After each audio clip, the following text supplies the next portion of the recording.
Kia ora, ko Chris Claudel toku inua. I'm the Deputy Chief Executive with Community Housing Aotearoa, and just here to do a quick scene setting before we get into the panel discussion.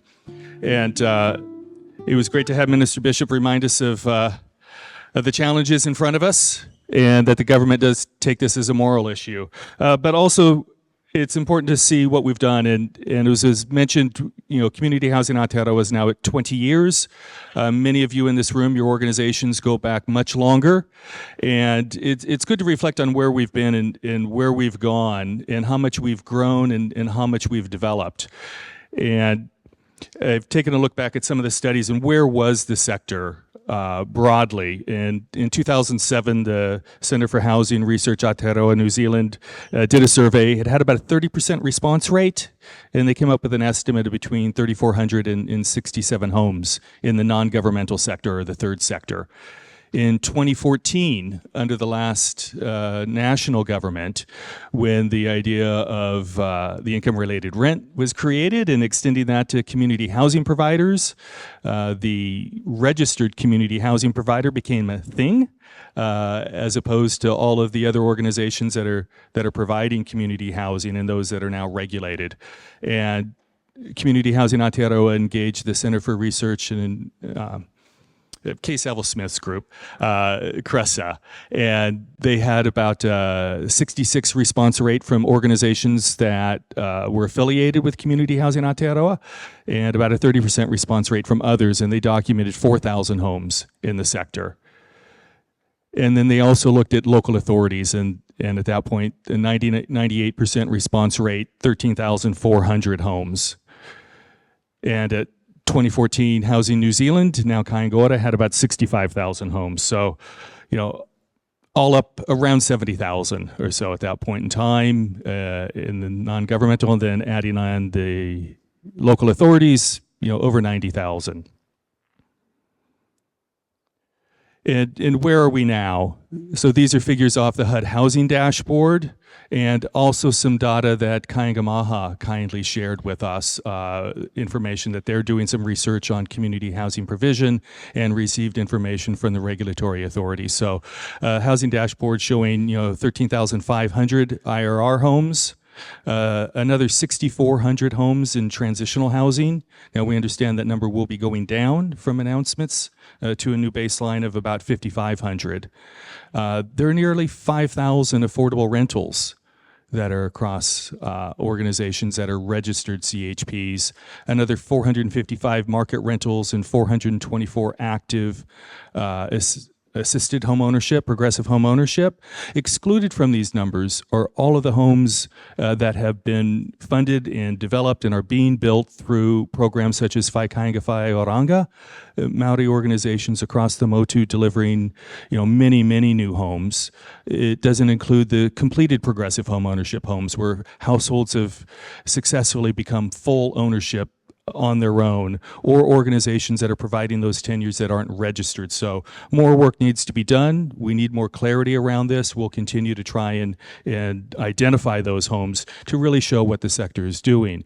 But when you look at this, that's almost 26,000 homes, 26,000 whānau that are supported by non-governmental housing providers. That's a significant number of households. And no matter what happens in terms of the funding, no matter what happens going forward, we have a responsibility to look after them well.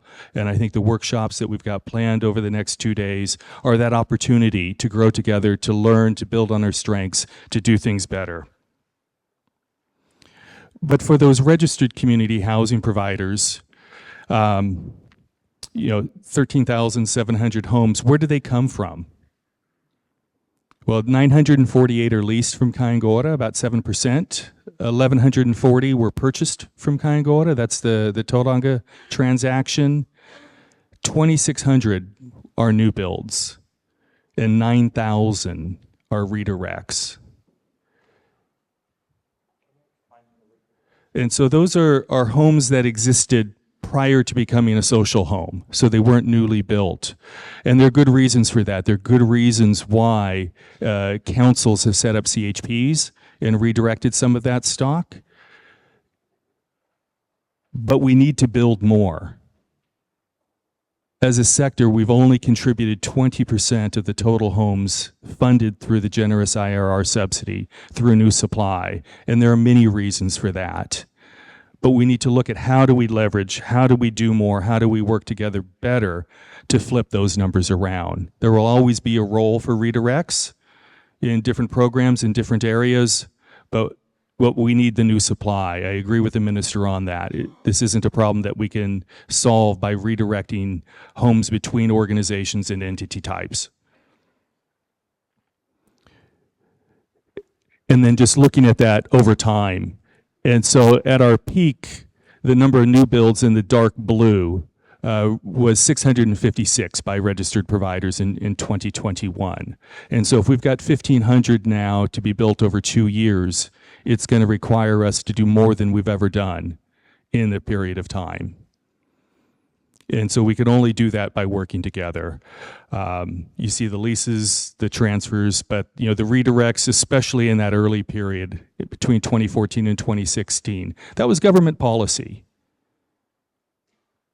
When that started, and Community Housing Aotearoa was engaging with an MSD that was managing this, their intent was to identify as many homes that community housing organizations had and bring them over to get the wait list down.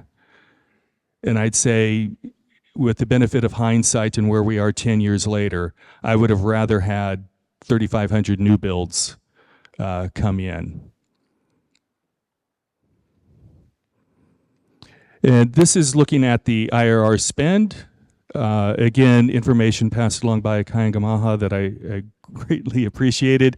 And so at September 2024, average monthly spend over the last 15 months was just under $18 million a month to 58 registered CHPs. And you can see on the far left, the amount doesn't even show up, and on the far right, it jumps quickly with the Tamaki Housing Association, that is the largest provider there. So a big range. And then as we look at the average operating supplement, again, fewer organizations receiving that, 39, and again, a big range in the amount of that money that's coming in and averaging $3 million a month. So resources there, the revenue is flowing through. We need to make sure that we're getting the maximum we can from that revenue that comes across. And when we look at that spend, think about emergency housing special needs grants over that same time period.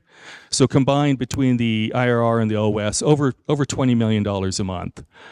Over the same time period, the average spend on emergency housing special needs grants was $23 million a month, supporting 3,200 households.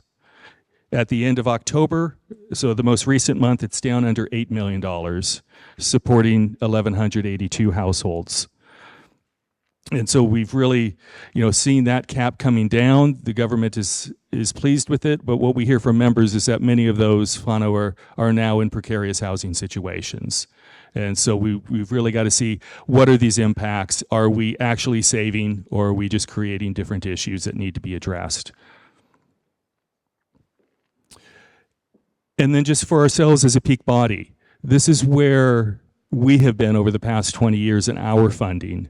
Back in 2005, a year after we incorporated with a contract with the then Housing Corporation, through to where we are today. And the blue line represents how much of our funding has come from central government. And you could see at the beginning, very high at nearly 100%. And this current year down to 44%. And that trajectory that you see from 2023 to 2025 is one that we want to continue. We want to continue to earn more revenue. We gratefully acknowledge our members last year, those of you in the room that voted to raise your membership fees. We've also redoubled our efforts in terms of earned income and in working with members, with local authorities and others to provide our unique insights and skills to enable them to deliver more community housing and solutions. So this is where we are. Where are we going in the future? That's the discussion over the next 2 days. Thank you.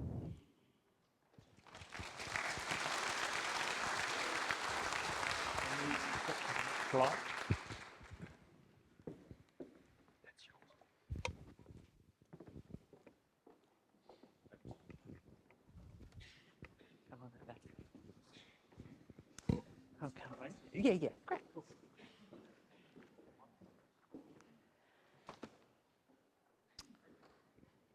Tēnā koutou katoa, ko waia hau, ko tamarau no ronge e te rangi, ko rongo uiroa te tupuna hiki iho pari te rangi te hui. Ko te atiawa no ronga e te rangi, no te atiawa o te waka a Māui a hau. Ko tōku tūranga, ko te manutaki o te tāpoi a te whai, ko Helen Robinson e mihi atu nei. What an honour and a privilege it is to be here with you today in our time, in our context, importantly for our conversation. I am very, very conscious that the whole conference has been designed and is set to unfold on the notion of whanaungatanga and the conversations that come out of those relationships. I am incredibly aware of the very, very difficult context that we are operating in and want to acknowledge the patience or the tolerance that you as a collective have shown this morning. I want to acknowledge your weariness, this Aotearoa kind of thing that hangs on until Christmas, which I think is only 4 weeks away, and probably a lot more seriously, a deeper weariness that actually says we know the truth of our people, we know the utter acute need, we know the complete inadequacy of the response currently and previously, and we know the truth that we are the people who will create that change. And we could spend this next hour of conversation talking about how incredibly difficult it is. And there is a small part of me that would really quite like to do that. I also know that it is exhausting to talk about it and actually ineffective. And in this incredibly precious hour that we have with the 5 extraordinary people here to the left of me, we want a conversation about what is possible, about what we are called to, about leadership, about hope, about facing the headwinds with resiliency and guts and courage. With the warmth of the hikoi that is still with us, we want a conversation that says, what does honouring Te Tiriti mean? We want a conversation about bravery and about hope. And that is our next hour. To the left of me, there are 5 extraordinary people, your leaders, our leaders. In a moment, I'm going to ask each one of them to introduce themselves and to genuinely or to answer one of 2 questions. And this will be the moment where you're really pleased you're not up here. Where the first question is, given the context of everything that is Aotearoa today, the acuteness of our need, the moral requirement that every person deserves a home, and in the words of Matua this morning, it's brought a whole new light on, lest we forget. In that context, what is the leadership that we are called to? Or the second option they have, if they want to avoid that one, is where is hope? And how do we grow it? So without further ado, I will hand over to the estimable Charles Waldegrave to my left, who will introduce himself and take 3 or 4 moments or 3 or 4 minutes, each of them, to say either about leadership or about hope.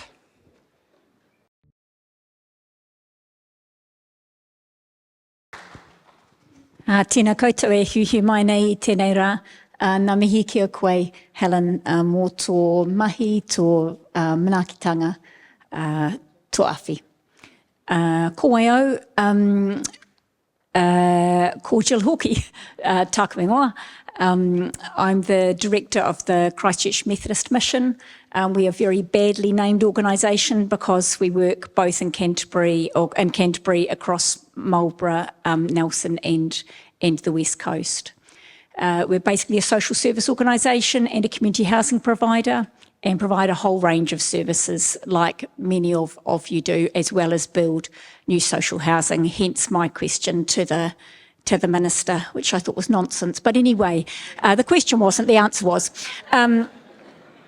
So just in terms of in response to your question about what we need in terms of leadership at the moment, I think there's two things really. One is for us to actually have vision, and it's to have vision that's bigger than our own organisations. And it's vision to say, actually, we want everybody in this country to be well housed, and how do we actually do it together? And I think the policies of this government at the moment are divide and rule, and they're actually separating us. The whole thing about having big chips who can go and do big things and get the money, and sometimes it's the really smaller chips who are doing some fantastic stuff in their local communities, who know their local communities, who can actually provide the best kind of community housing. So that's the first one, I think. Let's look beyond our own organisation, what's our collective vision, and then let's work together and not let them divide us. The second is, I think we need to be speaking truth to power. And how do we do that? We actually make sure that we're collecting the data. We know what's happening in our local community, but it's hard when you're doing it day on day, providing a service, or you've got your tenancy managers or new people to employ. We need to stop and we need to say, let's actually see, what are we seeing at the moment? Let's gather that data. How many more people are coming in through our door? We've just done this in Blenheim. Who knew that Blenheim's got one of the highest rates of homelessness per capita of anywhere in the country? In the last 5 years since we started working in Blenheim, we have had 3.6% of the population of Blenheim come through our housing services. So next time you drive through Blenheim and go on a wine tour, just remember that. But anyway, what I'm saying is about we need to be collecting the data. We need to know, we've seen in Blenheim year on year, the same month last year, the same month this year, we've got a double number of people, twice the number of people who have come in through the door who have been turned down by MSD for emergency housing. And those are the kind of stats that we need to start collecting. We need Char's help in actually pulling that information together, and then we need to be speaking that to the government, to media, to anyone who will listen. Kia ora.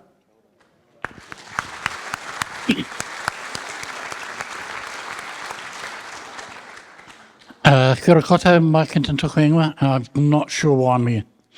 I'm a little bit concerned about extraordinary, and the only thing extraordinary is how the hell I've still got the same golf handicap. Anyway, I'm going to go on the leadership thing to start off with. And if we have a look at the conference theme is about growing together, sharing our knowledge, etc., etc. Leadership comes in many, many forms and many, many different places. We're well led by Char, and we're well led by Te Matapihi and Ali. And these two people, they have the knowledge, skills, and the ability to gauge at a level where I think most of us would be fairly impatient. You deal with governmentless people, you deal with government systems. And to be quite honest, a lot of us don't have that time. It's not our wheelhouse. But leadership doesn't just start there. Leadership permeates through everything we do. I had a kai with Ben from Comcare, and I think they're in Christchurch. So there's the shout out. And Ben is does a drug and alcohol addiction stuff. In our sector, you can't just look at the whare. It is the people in the whare that count. It is the services that we provide and the skills and knowledges that the people who provide that service bring to our sector that solves the problem. We can't do this alone and think it's just a housing issue. It's not. It's all of those other things, all the addictions, all the social services, and those that have to work together to create a better society. Now, I'm not going to ask you to raise your hands, but there are people here that own their own house, all right? Really, really good. And there are people here that probably own a couple of houses. Think about this. That could be the problem. Until we stop putting our houses into our retirement plans, into our financial structures, because all they are right now is a widget. So people have finance long term. They don't care about the people who don't have houses. We've got to have more people owning their own houses. We have to look at that. And so I agree with Charles completely. We have to avoid this renting position. So in terms of leadership, leadership comes from within your organisations at all levels, because they are the people that are making the difference to the people that we care for and the ones that we serve, and that's people on the ground. Kia ora.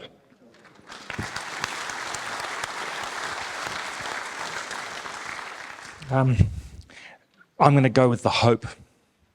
There are moments where we do sit, Ali, you and your crew at Te Matapihi, us and our crew at CHA, we sit in a very privileged position. We have access to ministries, to ministers, and to tables where decisions get made that I'm looking at you, Chris. Sometimes we just rage, actually, with the injustice of what we're seeing, and we sometimes have a little vent in the office, and then we regather our thoughts and we go back above the line.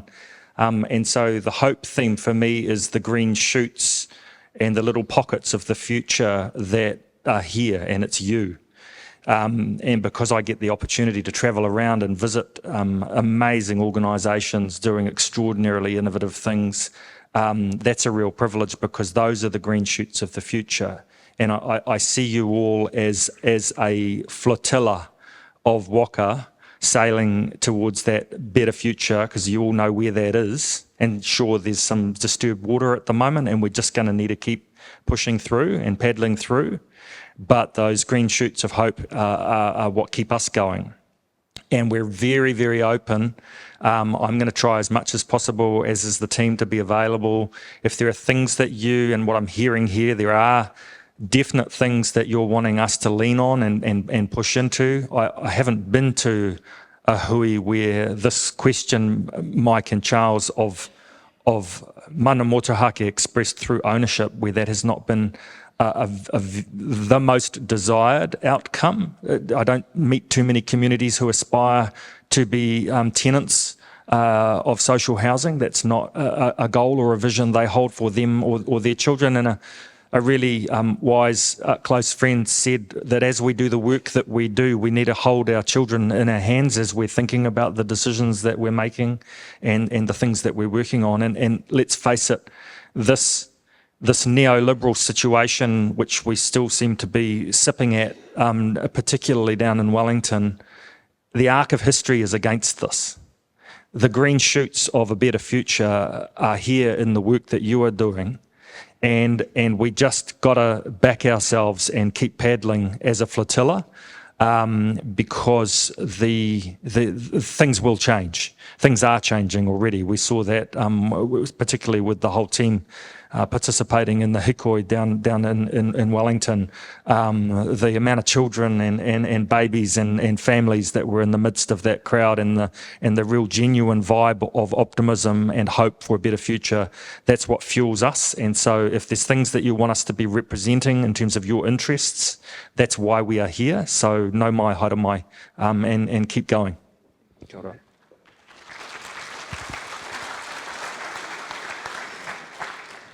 I recognise the reality within me and the organisation that I am part of leading, the longing for government to turn up with the money so that we can do what we know very well to do. I also recognise in that moment when I am looking longingly at a minister, all things being appropriate, for that money, I just realised what I just said then, so there we go. That in that moment, I am handing over my power, but so much more importantly, the mana of the organisation that has been given to me and on which I stand. And the older and more clearer I have become, the more I refuse to do that. I was very, very moved by Eru Kapakingi saying that sovereignty is not given to us. It comes from within and we claim it. And what you have heard here in the description of leadership and hope is that it's on us, or perhaps more importantly, it's in us.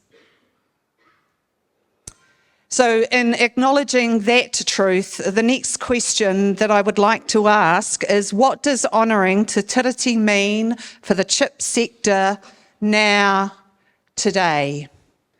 And if Mike would allow me, I'd like to start with him, because when we were having this question before, he said to me, "Why are you asking that question?" So let me give you his answer. Okay, just speaking off the top of my head, it's simple. We shouldn't even have to ask this question. This question should be embedded in who we are, what we've become as a country for the last 185 years.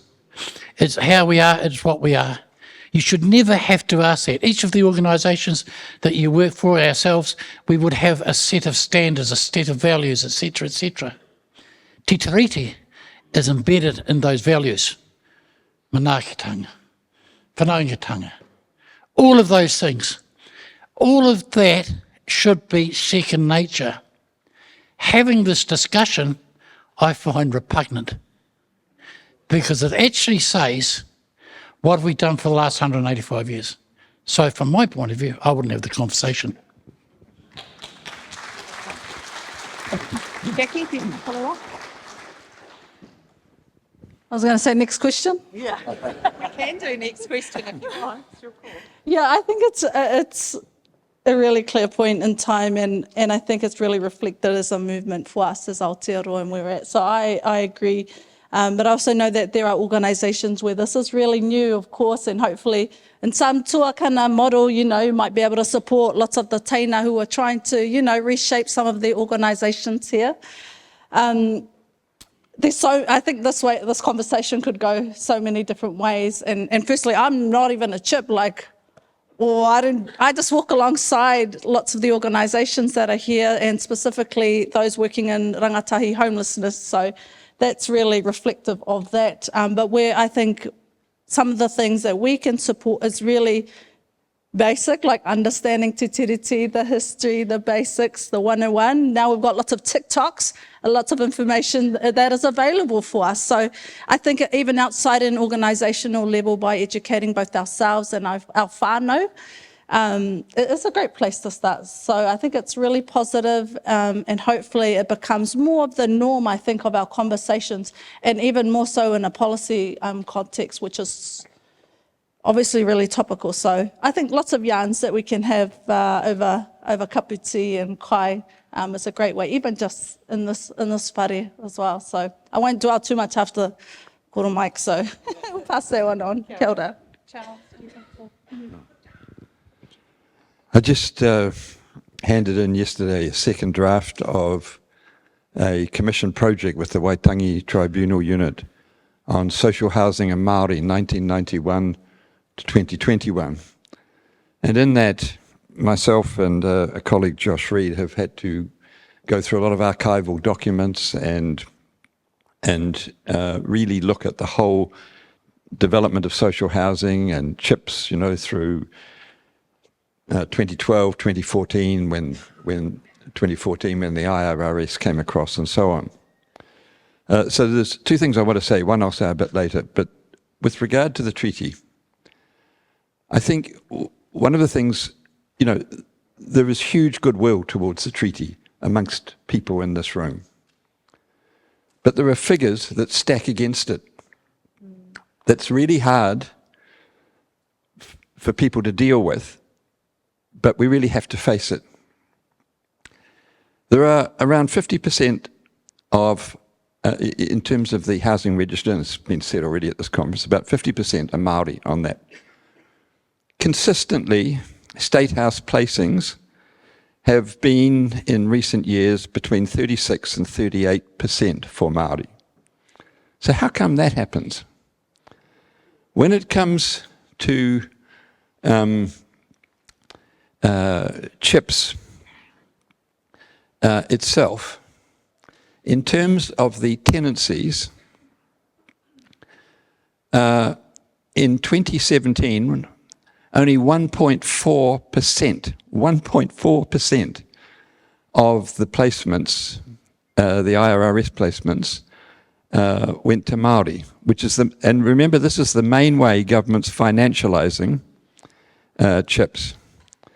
That increased to 13% by 2021, and it's now sitting at about 15%. So it means that 85% of the IRS funding is going to non-Māori, and 50% Māori are on the housing register. Now go figure, because that is the facts that are happening. Now, I know that's not what people would want, and they'll say there's all sorts of reasons for that. But unless actually the tangata treaty side of this argument takes responsibility to get those things transferred over to Māori, it's not going to work. It's got to happen from people in this room, not just the government. It's a huge, huge challenge.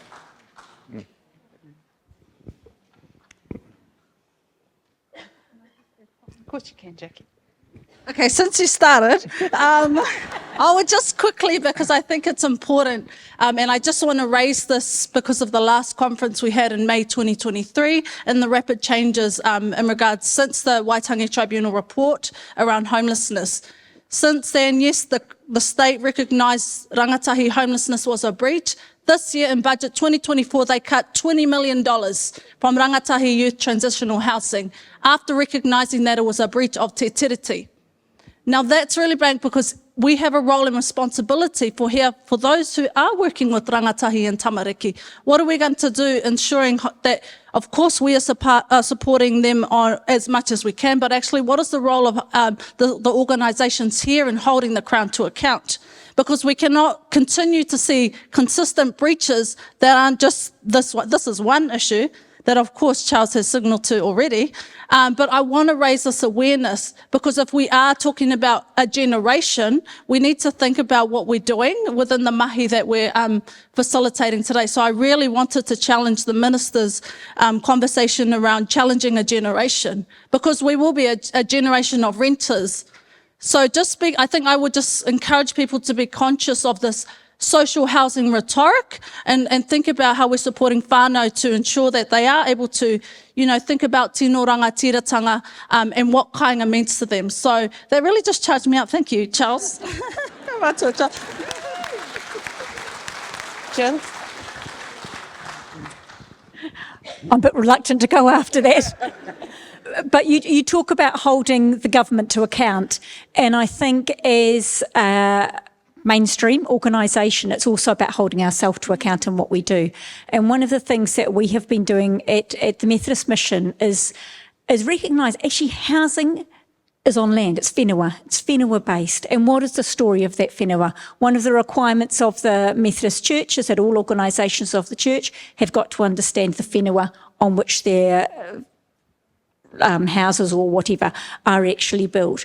And that's cracked open a really helpful conversation for us as we've looked at the story of the whenua in Te Wapounamu, Kemp deed, alienation of the land, and so on. And so I guess it's ended up being te tiriti education for us. So there's something about us being accountable as well to what we are doing.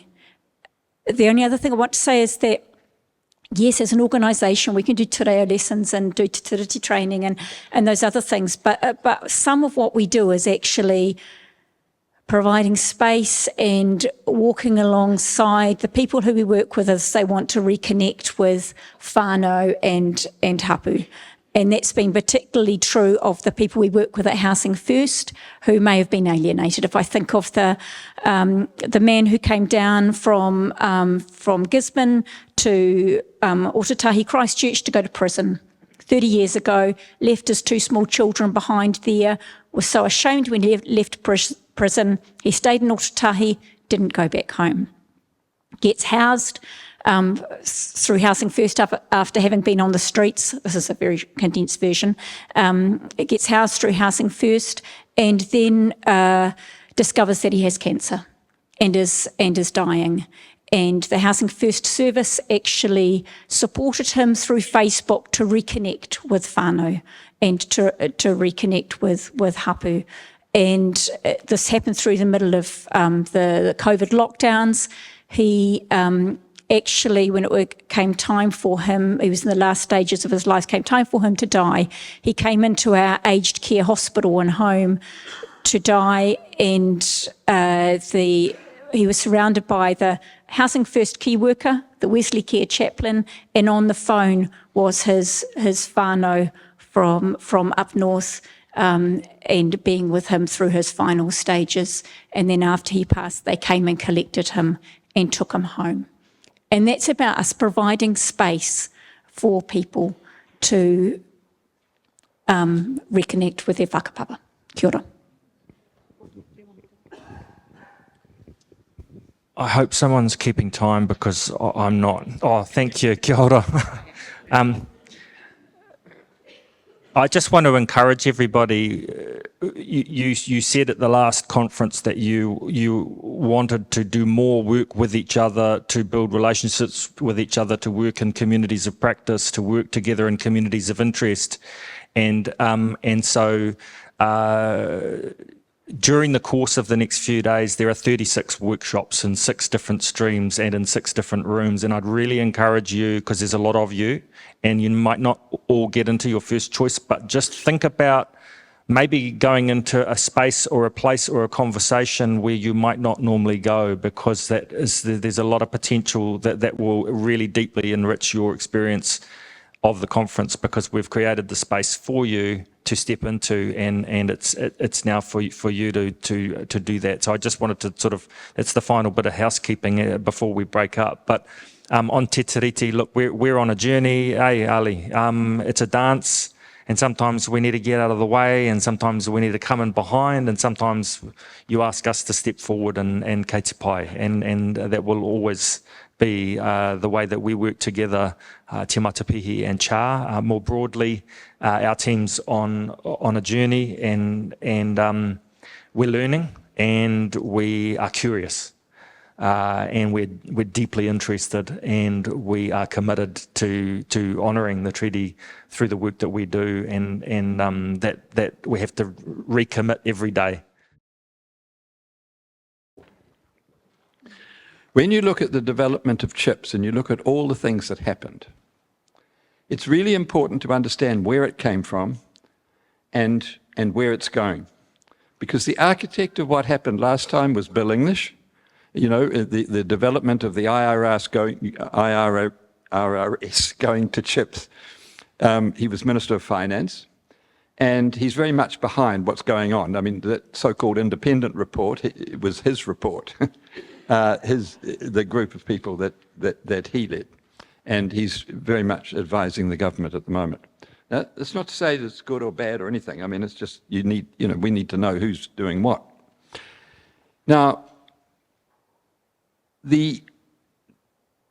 what they chose at that period, 2012, 2014, was they didn't want to build more state houses. And they couldn't afford to start selling them off because they got into so much trouble when they did that in the 90s. So what they decided to do was to financialize chips and create a market. It was a deliberate attempt to create a market, a competitive market, by financialising chips through the IRRS payment. And they actually stated quite clearly that they expected chips, once they got money through that, they would grow. It's actually stated, Nick Smith stated quite clearly that they expected them to grow their stock 20% as a result of that, and that would save them building state houses because they don't like that type of approach, that supply side type of approach. Now, what happens in most countries is you give capital grants. You give capital grants in order for chips to build. Now, remember this, because this is a direction I think you really ought to be pushing for with government. But instead, they used IRRS. So what happened at the end of National's time is they basically ended up with the same number of houses as they began with. They didn't do the huge sell-off to the private sector that happened in the 1990s. The problem is the population had grown 500,000 in the meantime. So the proportion of stock was lowering at that time. Now, what happens to chips with this? Because they didn't do capital grants, like most countries, and because they did it through IRRS, what it meant is that chips that were then at that stage doing a lot of home ownership stuff, a lot of shared equity and innovative programs, become part of the arm of the Ministry of Social Development, because you lose your right to choose your clients, and you have to fit into the rules of the Ministry of Social Development. That's the tag. And so, of course, when they start bringing in tenancy reviews and stuff, as they did, then the chips get tied up with having to exercise those rules and stuff. And you need to think whether that's the sort of non-autonomy you want. And if you don't want that, you've got to have the people that are working, the sort of offering that Paul's been making, and I know Ali does, in terms of your peak organisations, getting alternative ways for the funding to come through, which can be through capital grants and can be through different tenure arrangements, like shared equity and home ownership. There's not enough push, really not enough push for those things. So then what happens now is they're going to financialise through IRS primarily.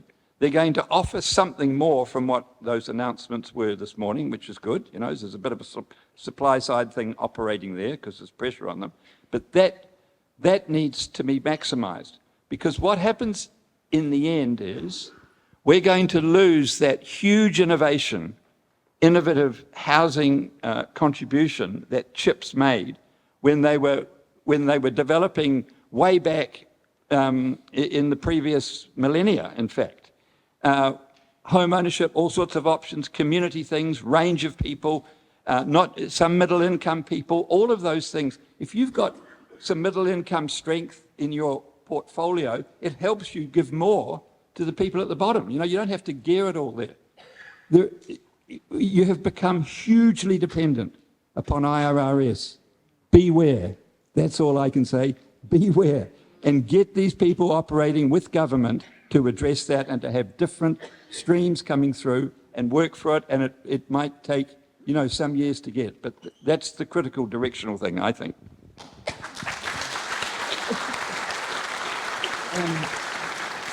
And just to acknowledge the urgency of this man and his research and what it's meant. When we talked before, he said, Helen, they must hear this. They must hear this.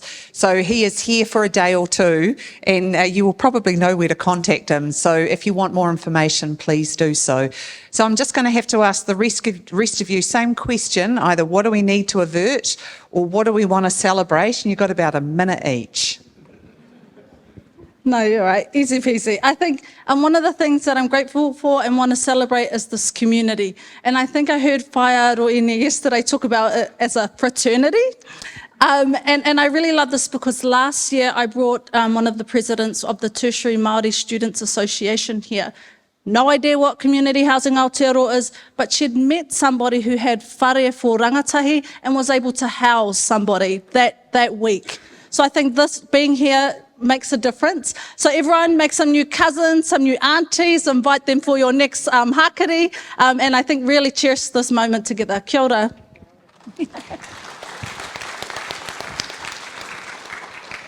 Kia ora, Jackie. And I think I've probably got three things to be grateful for. One is collaborations, and where we've been able to work together and work together really well. So acknowledging the Housing First collaborations across the Motuawana and Ōtautahi. And collaboration is great. The second is our peer support workers. Really grateful for our peer support workers and what they're teaching us as we go along. And the third is the bravery of boards, and the bravery of boards who are prepared to take risks.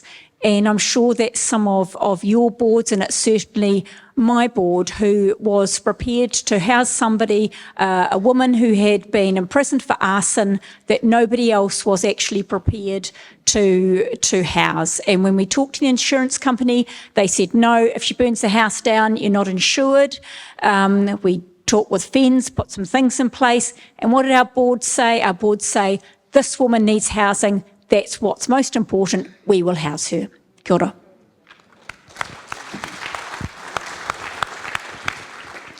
Couple of things. Extraordinary. These people here are absolutely extraordinary.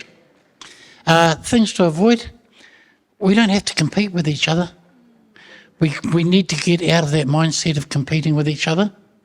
If you're one of those strategic alliance or partners, the partnership should be down this way, not back that way.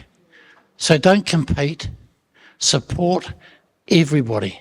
Thanks. Kia ora, Mike. I'm just going to pick up on the theme you mentioned at the beginning in terms of setting the scene, Helen, and for the conference. When you're finding your way through a forest, maybe on a set of skis, and you're going at pace, and you get a bit of a wobble on, look for the gap. Don't focus on the trees, or you'll hit a tree.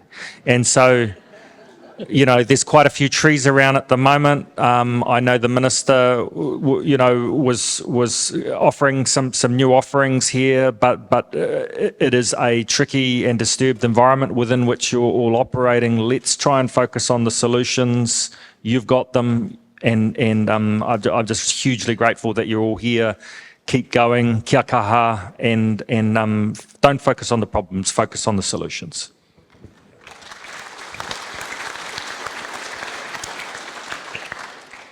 Please hear my encouragement and the encouragement of this group, there you go, Mike, of extraordinary people, including you, to hold fast to what you know to be true.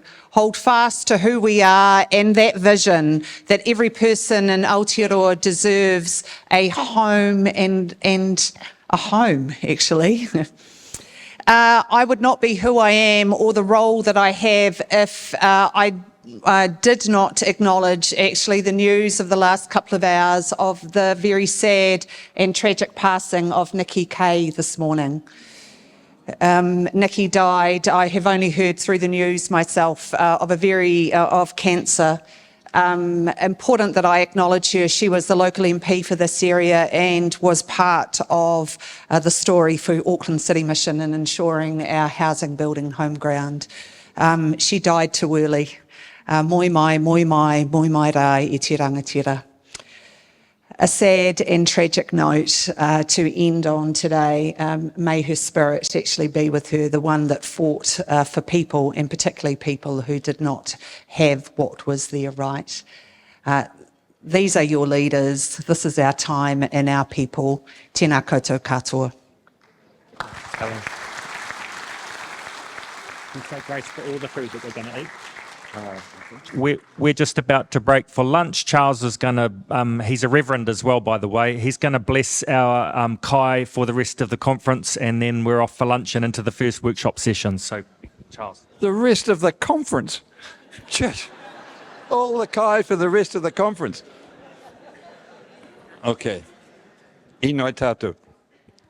Nau mai ana nui hora nei, haere mai nā koe, whakatūpua nuku, whakatūpua rangi, tāwhia ki a rehua, e rongo whakire ki runga, ki a tīna, tīna, Hui e. Kia ora.